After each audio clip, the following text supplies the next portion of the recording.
In February, it infuriated so many people, many calling it racist. And only on 9 tonight, some of the students trying to strengthen the school's diversity training tell our Stephanie Ramirez that GW won't work with them. So Steph, walk us through this. Yeah, well, Deb, but first let's take a look at the Snapchat post and go through it here. I want to make sure you see the banana peel up top here and the comment on the bottom. It has a text there that quotes a person named Izzy as saying, "I'm 1/16th black." The students involved were kicked out of their sorority. The university said that they would work directly with the GW NAACP student chapter. The university even released an action plan in early April, but that plan wasn't what the chapter expected.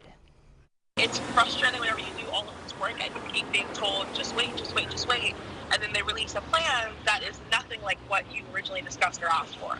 Wjla Agoro's not in town this weekend, but was angry enough to interview on FaceTime. She was the GW NAACP chapter president this school year and says the school's new diversity training plan is what the group recommended against. For one, they didn't want more online training. What's bad about online training is you don't actually have to engage with the training. It's very easy to just fast forward through the training, not really pay attention. GW isn't the only university dealing with racial incidents. AU recently investigated bananas hung from nooses. This University of Alabama students' racist rant made national headlines.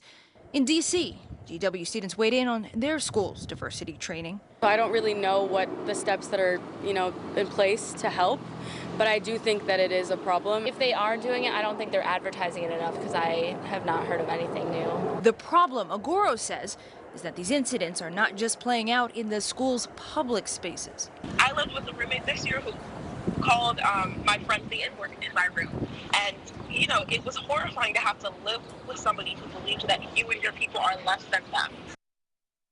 Showed us emails to support that claim. I did talk to at least one student today who said her group is working with the university to make positive changes. But Deborah, I also talked to the new GW NAACP chapter president who will be taking over next semester, and she told me she agrees with Agoro.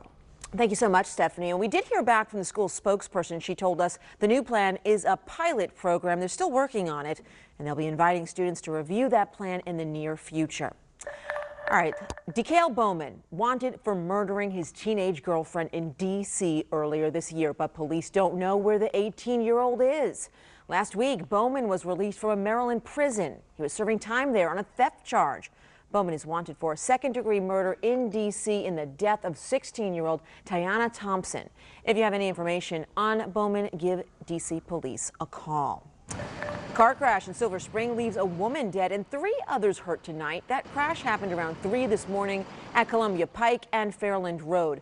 45-year-old Hyung Nguyen was killed and 2 others suffered minor injuries. The driver of a BMW that struck them has been identified as Ivan William Cadian from Hyattsville. He's been arrested on suspicion of driving under the influence. A passenger in Cadian's car was also hospitalized for what police are calling life-threatening injuries.